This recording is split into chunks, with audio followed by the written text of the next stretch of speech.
I'm very happy to be here at UMass-Amherst and thrilled at the huge amount of attention that you all have shown to this important issue. And so what I thought I would do this evening, I wanted to start off and try to analyze the current conflict in Gaza from the perspective of international humanitarian law, or the laws of war, which is the law that should be governing both sides, even though both sides are pretty much flouting that law. So I'm going to spend most of my time on that, a bit about what are the prospects for enforcing that law. But then I'd also like to take a step backwards and talk a little bit about the political context, what led up to October 7th. And I want to conclude with just a word about why is it so difficult for us to have these conversations on university campuses. So that's the game plan.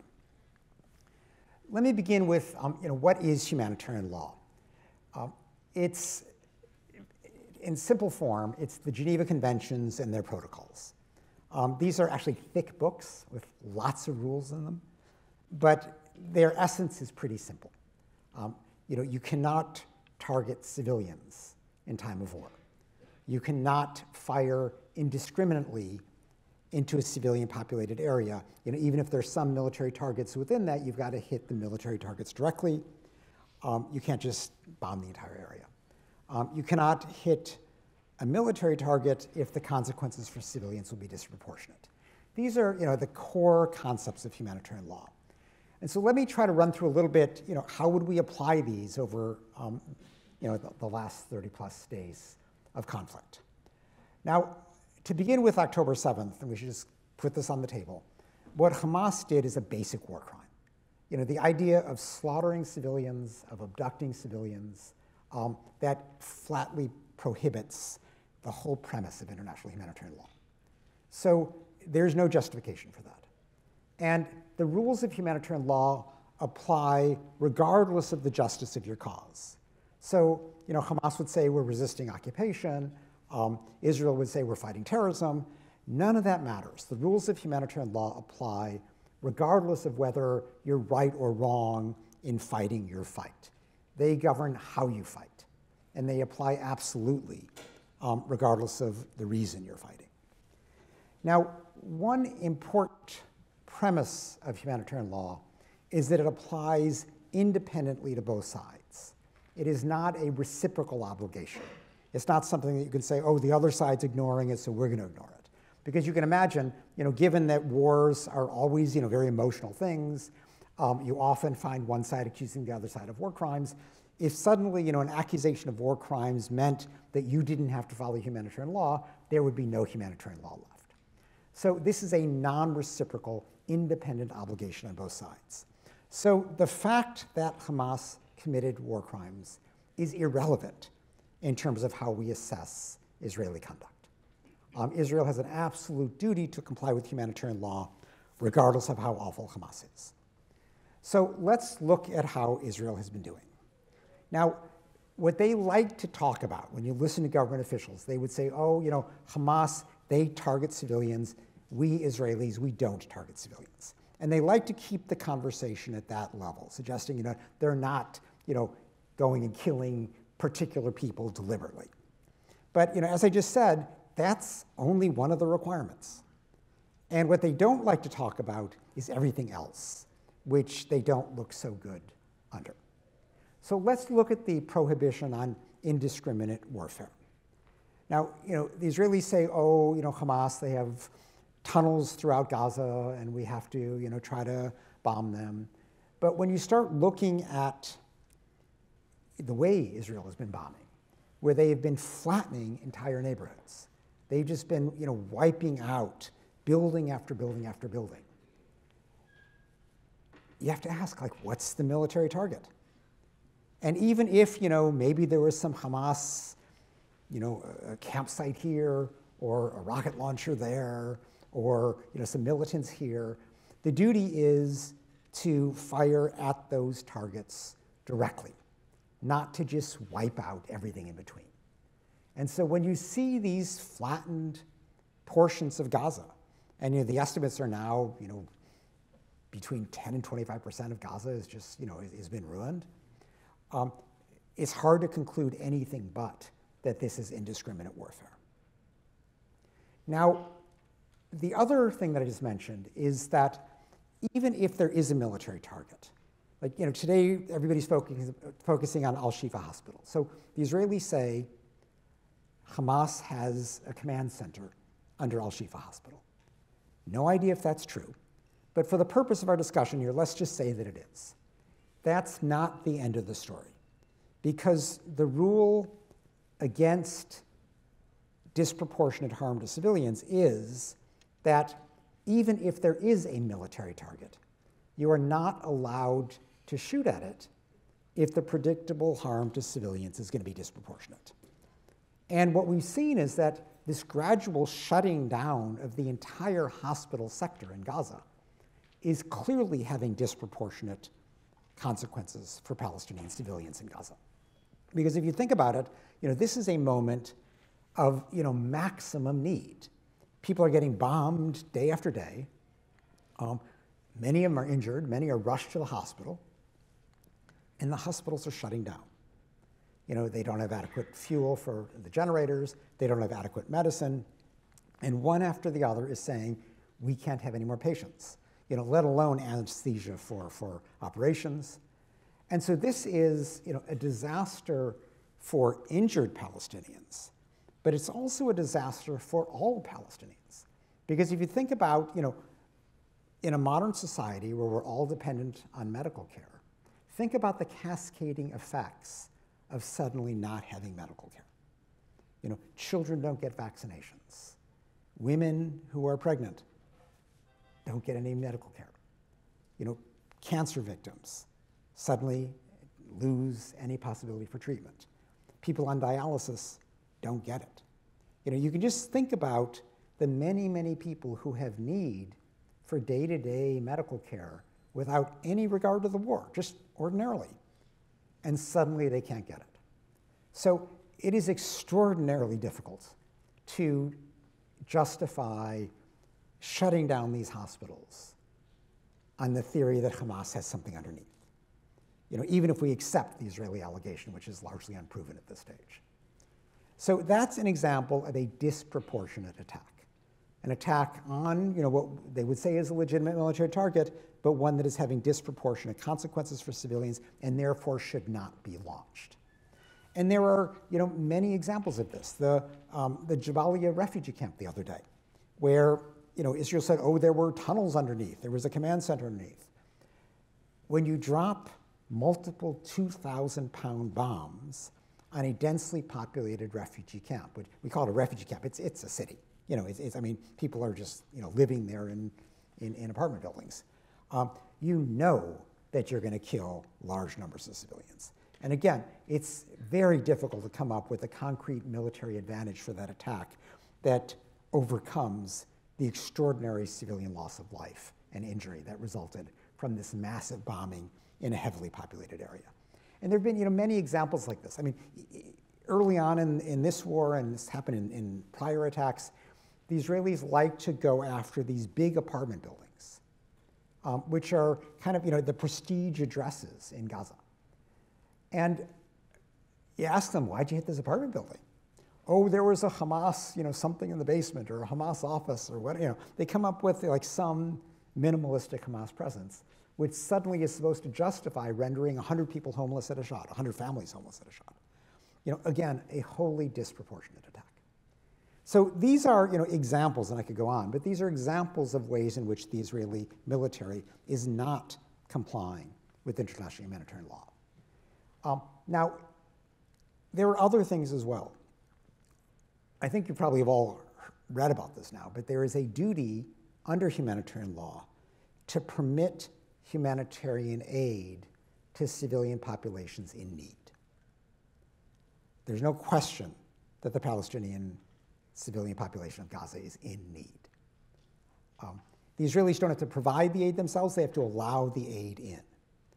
And we all have seen that, for a while there was a complete siege. This comes on top of a 16-year blockade.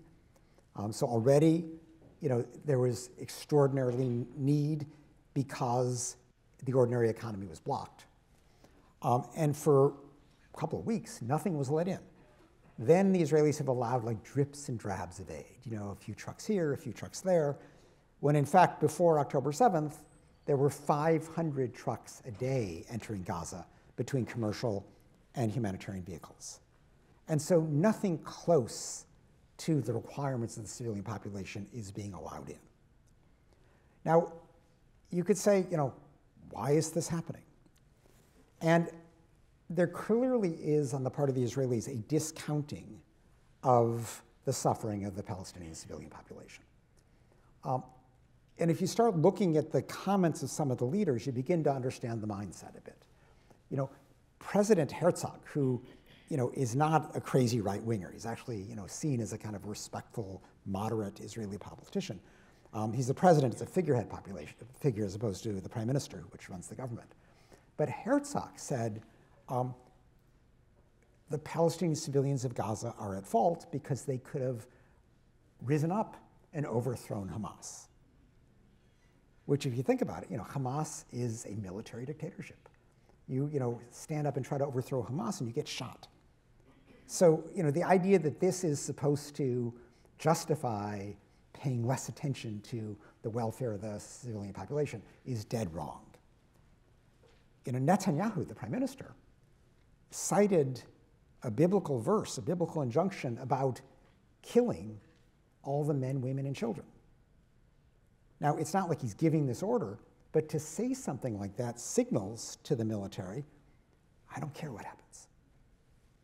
Humanitarian law says you got to protect civilians, but I'm citing the Bible here. Or, the famous remark by Defense Minister Gallant, who, in talking about the siege, so not talking about Hamas, talking about the siege, so all of Gaza, said, these are just human animals.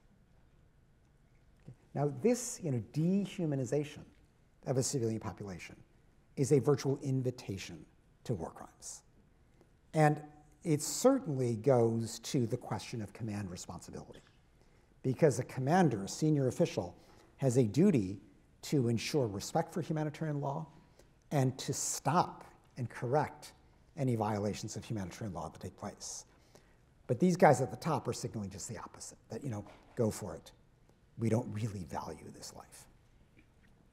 Now, let's look for a moment at what are the Israeli defenses here, because I think it's important to understand the defenses in order to see, is there any validity to what the Israelis are doing. One defense is that Hamas is using human shields. And you know what? It does sometimes. It also fires from heavily populated areas, endangering civilians, which it's not allowed to do either. So these are war crimes. But again, as I said, war crimes by one side don't justify war crimes by the other.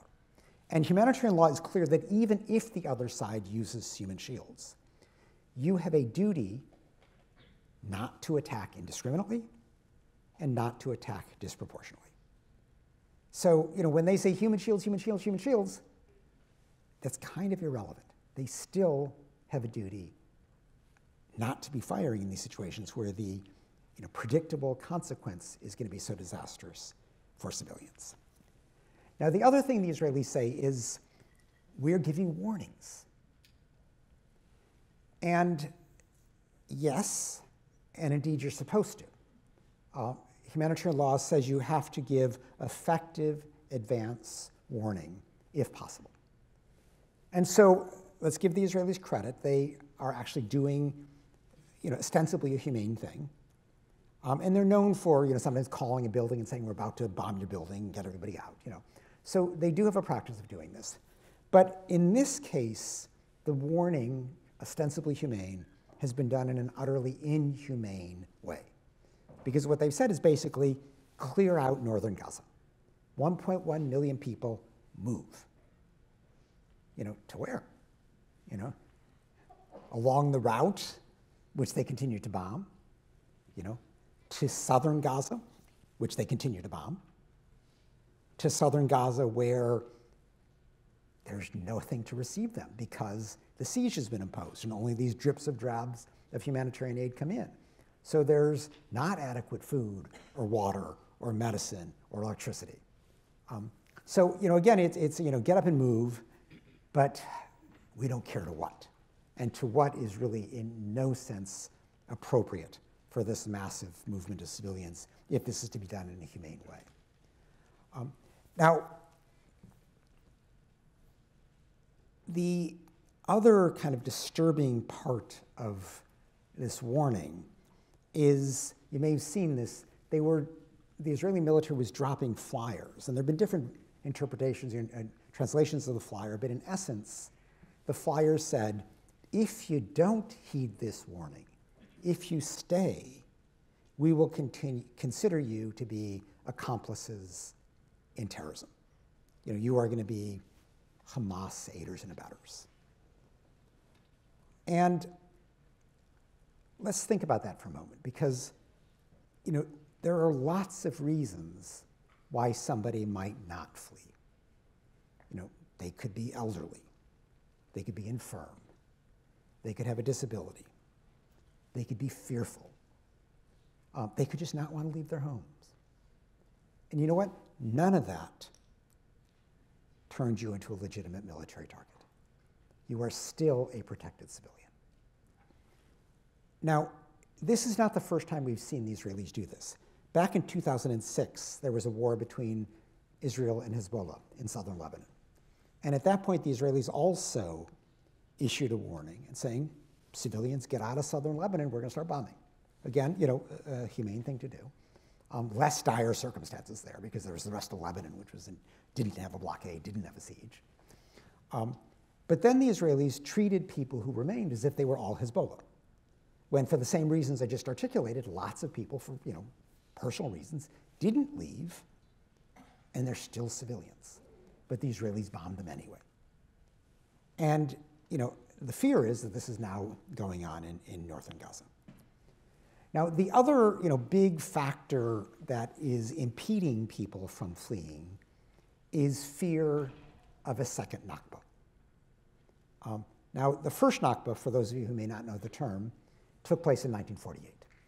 And it was when, during the initial conflict between the Israelis and the Palestinians around the formation of the State of Israel, there were roughly 700,000 Palestinians who basically were chased from their homes and were never allowed to return. This is the Palestinian refugee population and their descendants. And what people fear now is that, as they're chased from northern Gaza to southern Gaza, what if they're never allowed back? Or the other thing they fear is, what if when Israel gets done cleaning up northern Gaza, and they then turn to southern Gaza and say, flee this too, go to Sinai, what if they're never let back? And Israel's doing nothing to reassure people that they're going to be allowed back. Indeed, there's an element of the government that wants to do precisely this, to have another Nakba, just to sort of show that Hamas is paid back. All right, I'm being told to speed this up. So let me, a few quick points. One is, does this make any difference? Is anybody going to be held accountable? The International Criminal Court has jurisdiction over everything that's happening in Israel and Gaza. It has it because Palestine is recognized as a state by the UN General Assembly. It joined the International Criminal Court. It referred the matter to the prosecutor. There's an open investigation. This is one of the reasons why Trump imposed sanctions on the last ICC prosecutor.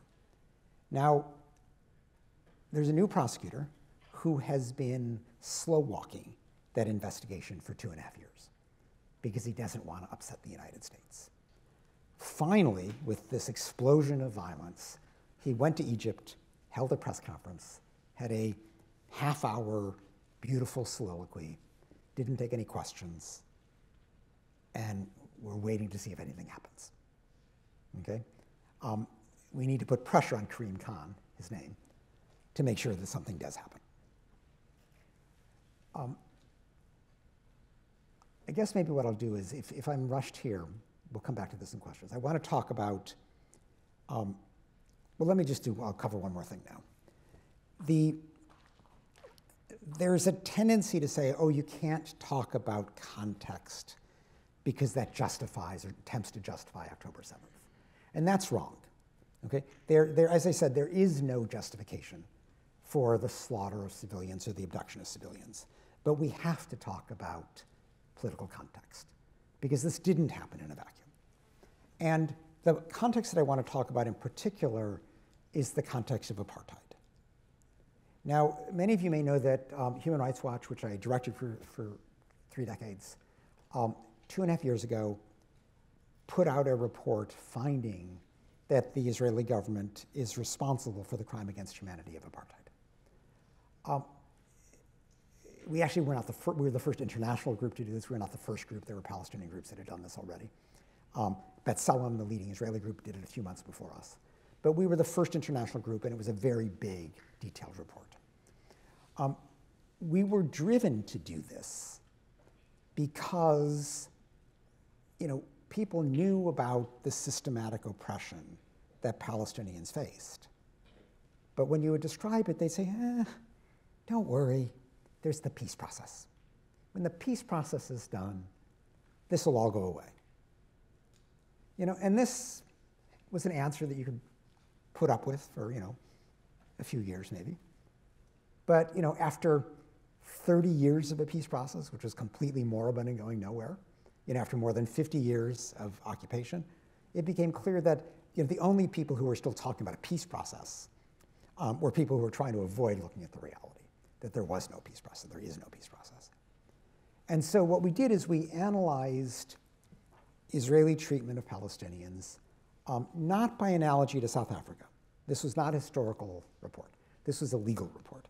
We looked at how do you understand Israeli conduct under 2 treaties, the International Criminal Court Statute, the Rome Statute, and the UN Convention Against Apartheid, both of which define apartheid, which in essence requires an intent by one racial or ethnic group to dominate another, coupled with systematic oppression and certain instances of that, certain inhumane acts.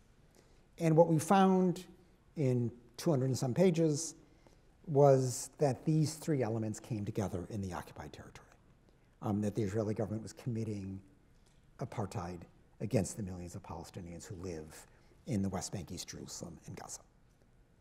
And this, the Israeli government obviously was not happy, but they didn't know what to say. They read the report, and we were super careful. And they couldn't figure out, anything that was legally wrong with it or factually wrong with it. So we were lambasted, we were biased, we were anti-Semitic, you name it. But we were not challenged on the factual law. And our aim in doing this was to try to move past the complacency of the status quo. In other words, the Netanyahu government was happy to keep kicking the can down the road. It turned into a forever occupation. Well, next year we'll have a peace process. Next year we'll have a peace process. And just doing this forever. And it's one thing to sort of say, oh, it's just the occupation. We're waiting for a partner in peace, the usual lines. But if it's apartheid, that becomes less tenable. And what we hoped was really by recharacterizing the situation in a way that is legally accurate, we move people past this complacency and push them to recognize the need to address apartheid. Now, we didn't outline in great detail what ending apartheid meant, other than it meant equal rights. But we didn't take a position, should that be equal rights within what people call the one-state reality, or should it be equal rights within 2 states? Now, 2 states, if you go to the West Bank and sort of stand on a hilltop and look around, 2 states are looking less and less possible because of the rapid expansion of the settlements and the outposts and the bypass roads. And what you're left with, you look around and you see the Palestinian areas are just like, it's like Swiss cheese. It's just like these little dots, these little enclaves, these little Bantustans. So the Israeli settlement enterprise has radically undermined the prospect of a 2-state solution and has left this 1-state reality. But theoretically, there could be a radical change and you could go back to 2 states. But this government is not showing the will. Netanyahu will not be around for that much longer. We'll have to see what the next government is. But if there is not a 2-state solution that emerges from this, then in that 1-state reality, the only answer to apartheid is equal rights. So I'll stop there.